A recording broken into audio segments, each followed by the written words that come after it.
sesudahnya. Tetapi dalam hadis ini disebutkan faidza raja'a, apakah apabila Nabi pulang ila manzilihi, ke rumahnya, sholat rakaat ini, beliau melaksanakan sholat 2 rakaat. Nah, oleh ulama-ulama, sholat 2 rakaat di rumah itu dipastikan adalah sholat sunnah. Nah, sholat sunnah ini tidak ada kaitannya dengan sholat id. Jadi bukan sholat sunat setelah sholat id, tetapi Nabi itu memang terbiasa sholat sunat di rumah, gitu ya. Dan dalam ketentuan sholat sunat itu yang utama di rumah. Sholat fardu yang utama di masjid, khususnya bagi laki-laki. Kalau sholat sunat di rumah, kecuali sholatnya itu memang berkaitan dengan tempat yang namanya masjid, maka tidak benar di rumah. Seperti sholat sunat tahiyatan masjid, yaitu harus di masjid, tidak di rumah. Ini saya ulang karena dulu belum saya jelaskan seperti ini, sehingga saya khawatir ada kesan setelah sholat id itu sholat sunat 2 rakaat di rumah, karena mencontoh yang dilakukan Nabi. Boleh saja dan benar kita melaksanakan itu, tapi sholat sunatnya itu tidak ada kaitannya dengan sholat id, jika kapan saja bisa dikerjakan. Ini sudah. Sekarang hadis yang 520. Wa an Amr bin Ibnu Su'aib. Ini kalau kita membaca, mengikuti Al-Quran itu kita tidak bisa baca, karena ini kalimatnya ada amr, ada wawu, ada ba mati, ada nun. Sulit kita baca gimana. Tapi kalau dalam hadis itu sudah ada ketentuannya. Ain, mim, ra. Ini ya. Kalau tanpa wawu ini, kan tulisan Arab itu aslinya tidak ada tanda bacanya ini. Dan soal Quran yang kita baca itu dulu nggak ada harokat ini. Karena kreativitas para ulama, maka kemudian memberi tanda supaya orang yang bukan orang Arab itu bisa juga membaca. Kalau ain mim ra ini tidak ada wawu, itu bukan amr tapi umar. Membacanya Umar bin Khattab itu tulisannya tidak ada wawunya. Karena memang ada 2 kata yang tulisannya sama, yaitu Amr dan Umar, dan harus beda karena ini nama. Umar tidak mau disebut Amr, Amr tidak mau dipanggil Umar. Harus beda. Nah, untuk membedakan yang berwawu ini di Al-Quran tidak ada. Kalau kita baca ini bingung kan, kita bisanya baca Al-Quran. Kemudian ada ba'nun. Ini aslinya alif ba'nun aslinya. Ibnu itu anak laki-laki. Tapi ketentuannya kalau ibnu itu ada di tengah-tengah 2 nama, ini kan nama orang, ini nama orang, maka biasanya alifnya dibuang. Biasanya, jadi tetap alifnya dibuang, tapi bacaannya tetap ada alifnya. Jadi kalau dibaca an Amr ibni Su'aib, kalau digandeng menjadi an Amru ibni Su'aib, alifnya hilang dalam membaca. Maksudnya dari Amr anak laki-lakinya Pak Su'aib. Untuk menambah pengetahuan saja ya, tidak usah dihafal ya. Karena yang biasa baca biar saya mencoba mendengarkan, tapi harus tahu juga biar tidak bingung itu. Karena ini tidak terbaca wawu ini dalam rumus tajwid, tidak ada. Dan tiba-tiba huruf wawu di tengah-tengah kalimat.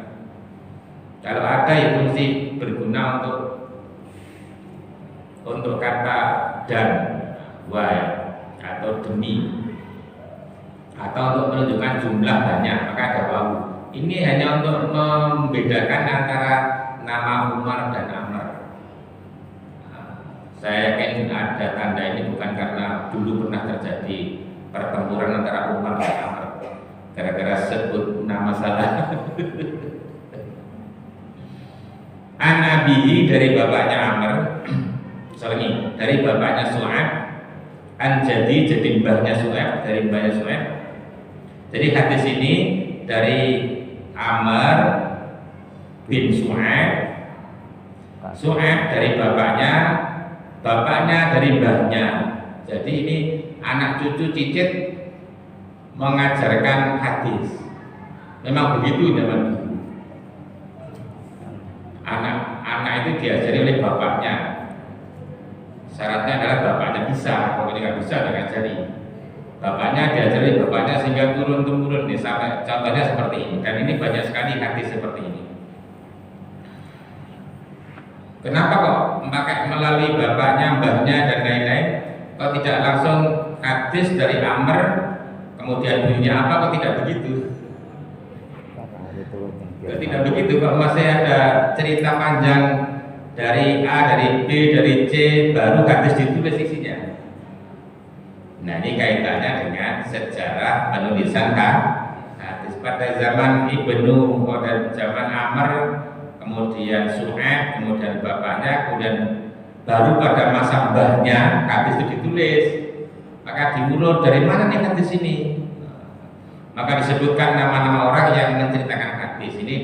Kemudian cerita dari cucu, bapak, kakek, dan seterusnya. Ya gitu ya.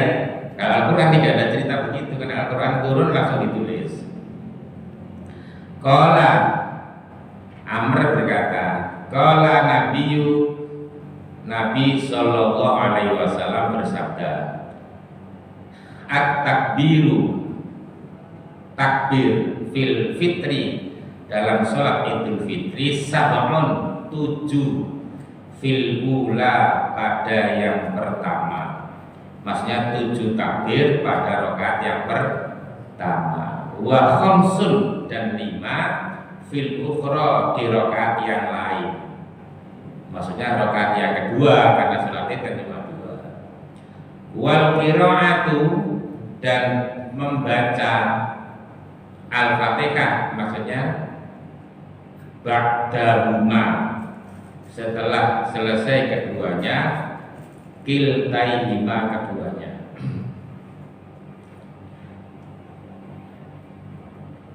Bacaan setelah takbir pada kedua rakaat tersebut, jadi bacaan takbir pada kedua rakaat tersebut dibaca setelah, selangi, membaca Al-Quran pada 2 rakaat tersebut dibaca setelah takbir.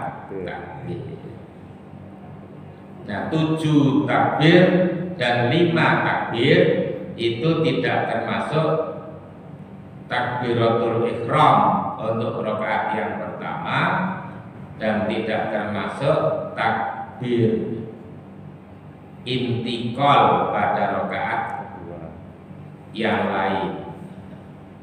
Jadi dalam sholat itu ada 2 nama takbir ya. Kalau yang pertama namanya takbiratul ihram. Jadi pertama mulai sholat itu namanya takbiratul ihram. Takbir selain itu namanya takbir intikal. Intikal itu artinya pemindahan gerakan dari iktidal ke sujud. Itu kan beda takbir. Itu dengan takbir intikal. Pada rakaat yang kedua dari sujud kedua, rakaat pertama kan kemudian berdiri masuk rakaat yang kedua, itu namanya takbir intikal. Nah tidak termasuk yang takbir intikal itu, sehingga pada rakaat pertama takbirnya menjadi 8, pada rakaat kedua takbirnya menjadi 6. Supaya tidak lupa bahwa takbirnya itu 7 atau 5 gimana? Kalau jamaah nggak usah ngurus, karena ikut imam. Nah yang imam yang tidak boleh lupa, karena lupa makmumnya lupa semua. Ya sebenarnya boleh, yang lupa kalau tidak boleh. Dan takbir itu hanya sunnah, jadi seandainya tidak dibaca pun tidak apa-apa. Nah, jadi saya diajari kiai saya rumusannya supaya kamu tidak lupa, maka takbirnya itu kamu hitung dengan jari. Allahu Akbar. Pertama, Allahu Akbar. Allahu Akbar. Jadi kalau lupa tinggal lihat jadinya. Oh 3. Dibuka berarti. Tangan dibuka dirasa iya kan Ya itu dibuka. sendiri sendiri sudah tidak lupa. Karena kalau tidak dihitung sangat rawan lupa. Tadi sudah 5 atau sudah 6 itu lupa. Tapi kalau dihitung tinggal lihat jarinya. Di salah satu teknik supaya tidak lupa karena imam memikul semua jamaah. Kalau dia takbirnya keliru 9 ya jamaahnya ikut 9. Nah, susahnya itu adalah kalau misalnya imamnya takbirnya kelebihan lalu diingatkan, bisa-bisa tidak paham ini saya ini salahnya apa ya. Subhanallah, ya salahnya. Subhanallah. Subhanallah al-Fatihah.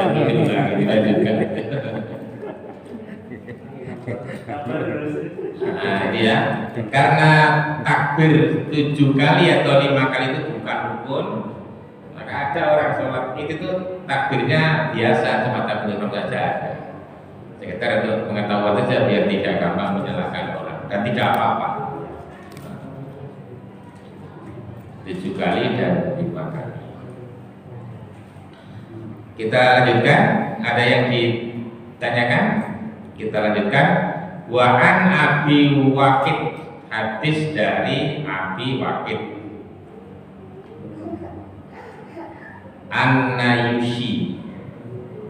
Kalau tidak salah An-Nayusi itu kurang jelas menurut saya. Radhiyallahu anhu, mudah-mudahan Allah memberikan ridho kepadanya. Qala Abi Waqid berkata, kana nabiyyu, ada Nabi sallallahu alaihi wasallam yaqra'u, membaca fil fitri, dalam salat Idul Fitri, wal adha, dan salat Idul Adha, bi qaf, dengan membaca surat qaf, qaf wal Qur'anil Majid. Itu panjangnya 3 halaman Qaf pada rakaat pertama. Kemudian iqtarobat wa iqtarobat, dan baca surat iqtarobat. Iqtarobatis sa'atu wan syaqqal qamar. Surat apa? Surat Qamar. Surat Al-Qamar. Al-Qamar itu juga 3 halaman. Jadi panjang. Kalau imam baca sepanjang ini biasanya makmumnya gerundul. Kok dowo.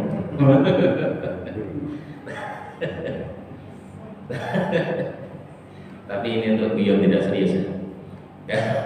Kenapa imam kemudian tidak membaca surat yang panjang-panjang ini? Karena takut diomeli sama jamaah. Tapi sebenarnya bukan itu. Kebanyakan karena imam juga belum hafal surat ini. Jadi kan itu baca aja yang hafal, kan tidak apa-apa. Ini hanya contoh Nabi itu membaca 2 surat ini. Sahabat Abi Waqid ini menceritakan dalam sholat Nabi itu membaca ini. Jadi bukan selalu membaca ini, bukan ya. Karena kalau selalu nanti menjadi rukun. Nabi membaca ini dan Nabi tidak berkomentar apa-apa, tidak menyuruh atau mengarahkan supaya membaca surat ini, tidak. Ya, Nabi kebiasaan begitu, tidak gampang menyuruh, tidak gampang mengarahkan, dilakukan saja. Kalau Nabi selalu melakukan, maka itu difahami sebagai wajib. Kalau Nabi sering melakukan, sekali-kali tidak, itu sunnah makan. Kalau Nabi itu ya melakukan, ya tidak melakukan, itu sunnah, gitu ya. Biasanya begitu. Karena Nabi pada zaman Nabi tidak ada istilah wajib, fardu, sunat, makruh, itu belum ada istilah itu. Istilah itu baru dirumuskan oleh para ahli fikih beberapa ratus tahun setelah Nabi wafat. Ya, rumusannya seperti itu. Kalau Nabi itu menyuruh, nah itu kesimpulannya ada 2 kemungkinan. Suruhan Nabi itu sebagai kewajiban. Kalau Nabi menyuruh, kadang-kadang disertai dengan dosa bagi yang meninggalkan, maka itu berarti kewajiban. Tapi kalau menyuruh dan Nabi kadang-kadang tidak melakukan yang beliau suruhkan itu, maka itu artinya disunahkan. Kalau Nabi melarang itu bisa dua kemungkinan juga, haram, apalagi kalau disertai dengan dosa bagi yang mengamalkan yang dilarang itu haram. Tapi kalau tidak ada indikasi dosa bagi yang meninggalkan, itu larangan itu berarti sering dimaknai sebagai makruh, sebaiknya tidak dilakukan. Itu rumusan dasarnya begitu ya, tapi tidak mutlak seperti itu, nanti ada sebab-sebabnya. Kenapa perintah ini kok tidak menghukumkan wajib, itu ada rumusannya lagi. Nah ini contoh Nabi melakukan, maka dianggap sebagai sunnah bagi imam itu membaca surat setelah Al-Fatihah itu dengan surat yang pernah atau biasa dibaca oleh Nabi. Dalam keterangan yang lain Nabi itu membaca surat Al-A'la dan membaca surat Al-Ghasiyah. Seperti dalam surat Jumat Nabi sering membaca surat itu.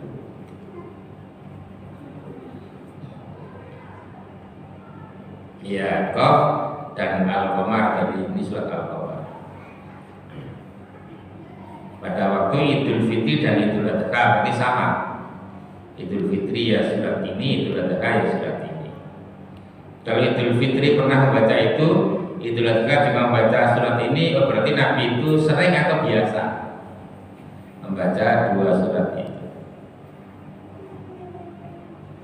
Nah karena khawatir jamaah itu ada yang sudah sepuh atau kurang sehat, kalau membaca surat sepanjang itu tidak kuat, maka kita biasanya karena diperintahkan Nabi untuk mengambil langkah bijaksana, yaitu jangan banyak-banyak, tidak apa-apa. Misalnya tetap baca surat Qaf tapi hanya ambil satu halaman saja. Nanti dibaca surat Qamar juga dibaca satu halaman saja, itu sudah baca. Karena jamaah kita memang beragam. Orang sholat id itu malah yang sakit juga disuruh datang ke tempat sholat. Kalau masih mau ikut sholat, ya ikut sholat dalam keadaan sakit. Ya. Mungkin sholatnya sambil duduk atau sambil bersandar, ini tidak apa-apa. Termasuk di pengajian ini saya sering ingatkan ya, kalau duduk sila seperti ini itu capek, silakan berselonjor tidak apa-apa. Gitu. Kalau di budaya Jawa mungkin Madura juga sama. Duduk berselonjor itu tidak sopan. Iya. Tapi kalau terpaksa. Apalagi kalau depannya itu orang berdua, orang tua kok disodori kaki gitu, itu tidak sopan. Tapi di sini kita sepakati semuanya sopan supaya duduk kita nyaman. Duduk bersila, duduk berselonjor, duduk. Nah, kalau di daerah Lamongan itu ada orang pengajian itu biasa duduk tuh merangkul lututnya, nyaman gitu. Bisa. Nah, nanti Ajerukong. nyaman. Tidak apa-apa, tidak masalah. Silakan aja. Bahkan kalau ada kuenya silakan sambil makan kue, ada kopinya minum kopi silakan. Habis. Sisi makan. Itu tidak berarti menurut ada kopi ya. Kopi ya itu. Saya berbeda.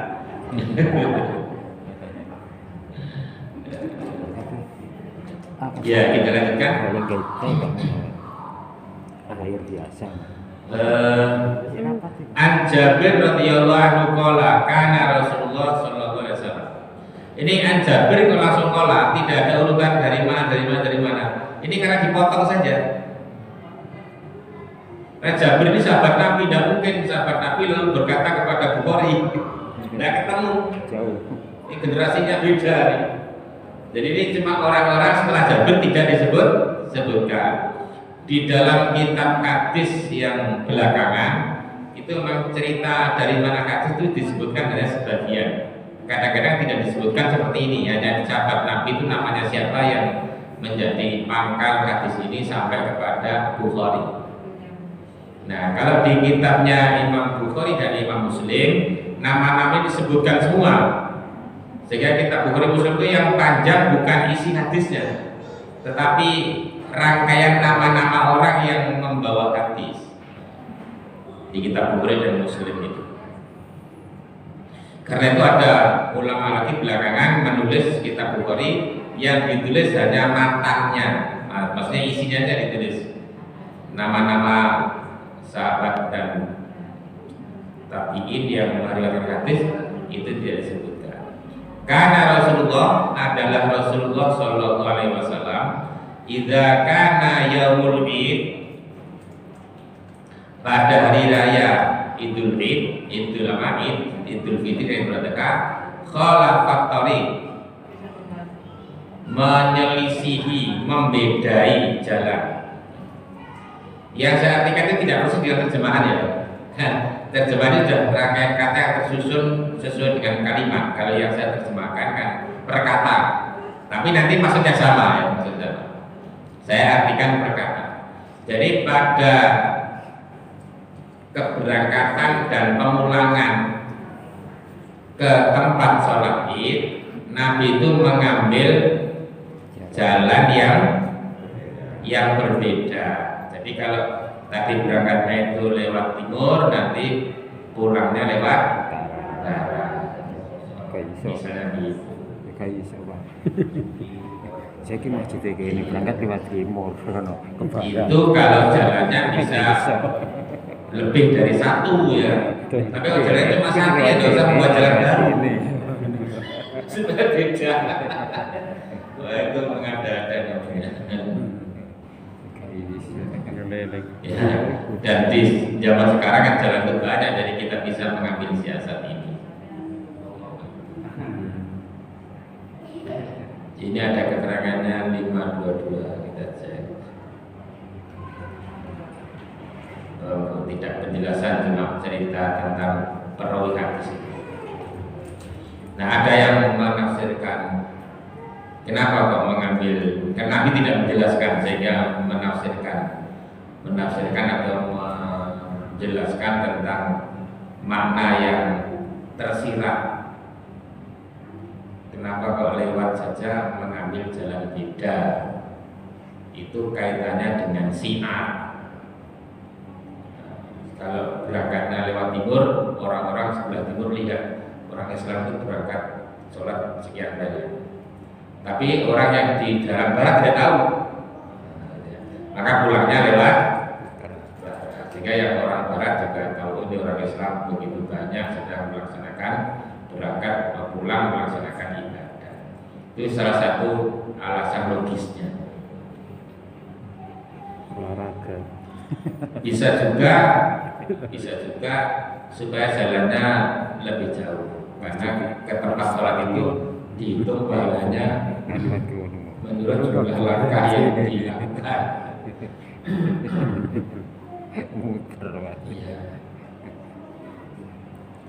Kita lanjutkan. Wali Abi Dawud an Ibnu Umar radhiyallahu anhu nahwu. Di hadis lain yang diriwayatkan oleh Imam Abu Dawud, Abi itu tak ya, bapaknya Dawud ya. Maka yang kita biasa sebut adalah Abu Dawud, bukan Abi Dawud. Cuma kembali kepada ketentuan bahasa Arab. Jadi Abu itu suatu saat harus dibaca Abi, suatu saat harus dibaca Abba, tergantung posisinya itu sebagai apa dalam struktur bahasa ya. Gitu ya. Jadi kalau ada sebutan Abi Dawud itu maksudnya Abu Dawud. Ada sebutan Abba Dawud itu maksudnya Abu Dawud. Jadi tidak ada orang namanya Abu Dawud itu satu orang, Abi Dawud orang lain, Abba Dawud lain lagi, tidak begitu. Ini hanya sebutan nama dikaitkan dengan kedudukan struktur bahasa.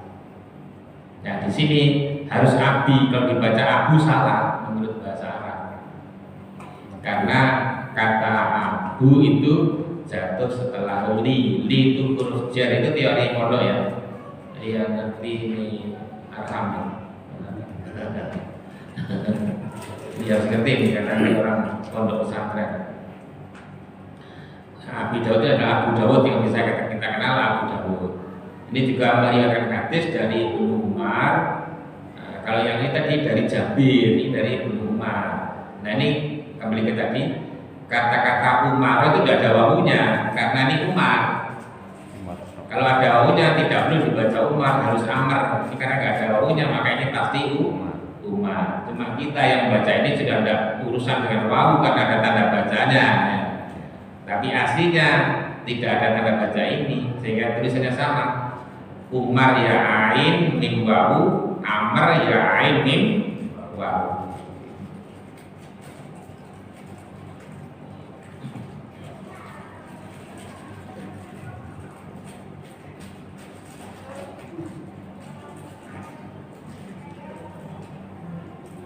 Abu Dawud ini justru ini yang aslinya ada wawunya. Wud ini panjang, Dawud itu, tapi terhapus, lama-lama terhapus tanpa wawu. Karena itu kalau di pondok pesantren itu ada guyonannya. Ini Arkam juga biasanya tahu. Jadi sering Ustadz itu membaca contoh kalimat Doroba Dawudu Amron. Jadi artinya Dawud itu memukul Amr. Itu contoh kalimat bahasa Arab tapi untuk guyon maksudnya. Kalimatnya betul. Dawud memukul Amr. Kalau ditanya, kenapa Amr dipukul sama Dawud? Karena Amr telah mencuri wawunya Dawud. Biodanya, tapi contoh tidak bagus karena contohnya adalah pukul-mukul, itu tindakan kekerasan. Ya, maksudnya ini oleh Ustadz biasanya untuk mengingatkan santri bahwa tulis Dawud tidak ada wawunya, tapi tulis Amr harus ada wawu. Untuk mengingatkan bahkan contoh seperti itu. Kita lanjutkan.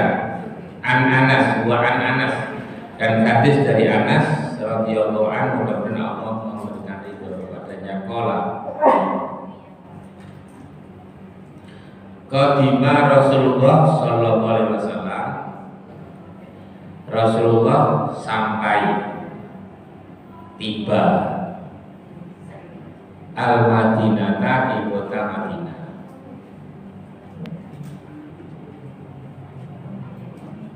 Walahum yaumani yal'abuna, dan mereka orang-orang Madinah memiliki 2 hari yang mereka gunakan untuk bermain fihima di dalamnya. Faqala, lalu Nabi bersabda, qad abdalakumullah bihima, sungguh Allah telah memberikan ganti untukmu 2 hari yang untuk kamu bermain itu khairan min huma, lebih baik daripada 2 harimu, yaitu yaumal adha, hari raya Idul Adha, wa yaumal fitri, dan hari raya Idul Fitri. Jadi sebelum Islam datang, orang Madinah ini sudah punya kebiasaan ada 2 hari yang digunakan untuk berpesta, untuk bermain. Di sini istilahnya untuk bermain-main. Nah, lalu Nabi menjelaskan, ini Allah sudah memberikan ganti harimu yang untuk bermain itu dengan hari yang lebih baik, yaitu Idul Fitri dan Idul Adha. Kalau hari 2 hari yang digunakan untuk bermain-main itu hanya bermain saja. Tapi kalau yang Idul Fitri dan Idul Adha itu untuk beribadah. Tapi orang sekarang atau orang pada umumnya di samping untuk ibadah juga untuk bermain-main. Apa mainannya? Sebenarnya bukan main-main itu kegiatan yang baik. Apa biasanya? Nyumet mercon. Kan ya tuh, coba kalau hari raya Idul Fitri setelah sholat sampai lewat dari sini ke Bondowoso, saya pernah mengalami itu, begitu banyaknya orang membakar mercon itu. Saya pulang sholat itu dari Jember ya, lewat Bondowoso, luar biasa, masih semarak sekali. Bahkan beberapa kali berhenti kendaraan karena mereka itu meledakkan mercon tengah jalan. Memang untuk pertunjukan, jadi biar banyak lihat. Nah itu salah satu permainannya. Kalau sekedarnya insya Allah tidak apa-apa, dengan berlebihan yang pasti salah. Karena di samping membahayakan ya, berlebihan kan kemudian menghambur-hamburkan. Itu sudah saya. Belum. Jam berapa? 50. Hah? Sampai 50 Pak. Sampai 50. Nah kita tidak tahu, tidak dijelaskan pada zaman dulu itu mainnya apa main kelereng, apa obat sodor, kita tidak tahu ya, tidak dijelaskan. Cuma untuk main gitu aja. Nah kalau kita bawa ke Indonesia itu mainannya ternyata itu diantaranya bakar mercon, kembang api sekarang ya, bukan mercon. Kalau silaturahmi itu bukan main-main, tapi itu budaya orang Islam yang baik. Hanya harus kita pahamkan adalah silaturahmi tidak harus dikaitkan dengan Idul Fitri, apalagi kalau kaitannya dengan minta maaf, memberi maaf, tidak perlu dikaitkan dengan Idul Fitri, karena minta maaf itu diperintahkan bersegera ketika kita merasa punya salah. Adapun itu sudah menjadi kebiasaan dan baik ya silakan saja, cuma jangan berlebihan lagi ya. Menyediakan jajan itu budaya Islam juga, karena hari raya dipastikan ada tamu, maka disiapkan jajan untuk menghormati tamu. Menghormati tamu itu diperintahkan. Apapun yang kita lakukan itu kalau berlebihan tidak benar. Jadi gara-gara menyiapkan makanan untuk menyambut tamu Idul Fitri, maka menggadaikan piring, cingkir, gelas, rumah, wajan itu menyiksa diri sendiri.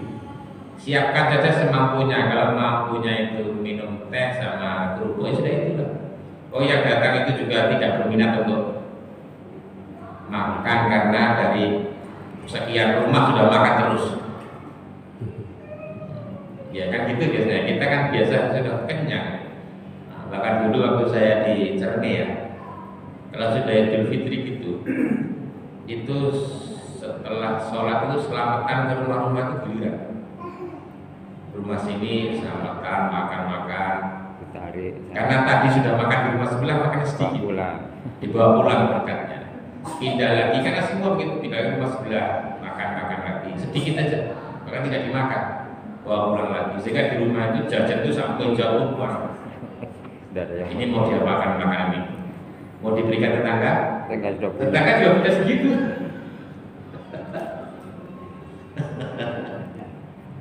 Ini kita bingung betul ini gimana nih? Jika tidak ditiadakan, mereka seperti tidak terima. Lalu disiasati gini, bukan saya tokohnya sana. Selamatannya tidak datang ke rumah-rumah, kumpul di masjid. Jadi makanannya dibawa ke masjid. Dan sudah dimakan di masjid saja, kemudian sisanya dibawa pulang. Akhirnya karena ke masjid dia tidak perlu membawa banyak. Nanti pulangnya juga tidak perlu membawa banyak. Karena kalau sudah seperti itu tuh kita inginnya dapat pahala sedekah, tapi aslinya kita malah dapat dosa. Apa dosanya? Menjadikan barang ini mubadzir atau tabdzir dalam bahasa fikih. Makanan tertumpuk tidak bisa dimakan, diberikan orang semua punya, mereka juga buang makan kayak gini. Akhirnya saya lihat dijemur, ada lemper dijemur, ada kupat dijemur atau apa setelah dijemur. Kalau kerupuk dijemur atau digoreng. Itu contoh budaya kita yang aslinya itu baik, tapi kurang cermat menurut saya. Tidak dicermati bahwa sedekah itu juga harus yang efektif, yang bermanfaat. Saya tidak tahu sekarang masih ada apa enggak, karena dulu tahun saya di sana itu tahun 91, 92. Nah di sini tidak ditemukan. Mungkin orang sini tidak punya bahan untuk menyiapkan selamatan bergilir campuran. Dan alhamdulillah tidak ada. Iya. Itu dari cerita bahwa hari itu oleh orang-orang Madinah sudah ada hari yang digunakan untuk bermain itu 2 hari. Nah kemudian Nabi menjelaskan sudah ada hari yang lebih baik sebagai penggantinya, yaitu Idul Fitri dan Idul Adha. dinamakan sebagai hari raya, hari besar, hari kemenangan, karena pada Idul Fitri kita berhasil menyelesaikan puasa 1 bulan, membayar zakat dan lain-lain. Pada Idul Adha kita berhasil berangkat haji bagi yang mampu, yang masih wajib, kemudian mampu menyembelih binatang kurban, kemudian melaksanakan puasa kemarinnya kan ya, maka itu dirayakan sebagai hari besar. Sementara gitu ya, sudah masuk Isya, nanti sudah selesai nih. Nah, nanti berikutnya kita bacakan hadis tentang sholat gerhana yang sudah beberapa kali kita lakukan. Dan sekali lagi saya ingatkan bahwa yang kita bicarakan ini tidak ada hal yang baru, karena kita itu mencocokkan yang kita amalkan ini dalilnya hadis ini, itu maksudnya ya. Jadi mengecek atau memahami dasar hukumnya. Mudah-mudahan bermanfaat. Kita tutup dengan kata hamdalah. Alhamdulillahirobbilalamin. Assalamualaikum warahmatullahi wabarakatuh. Waalaikumsalam warahmatullahi wabarakatuh.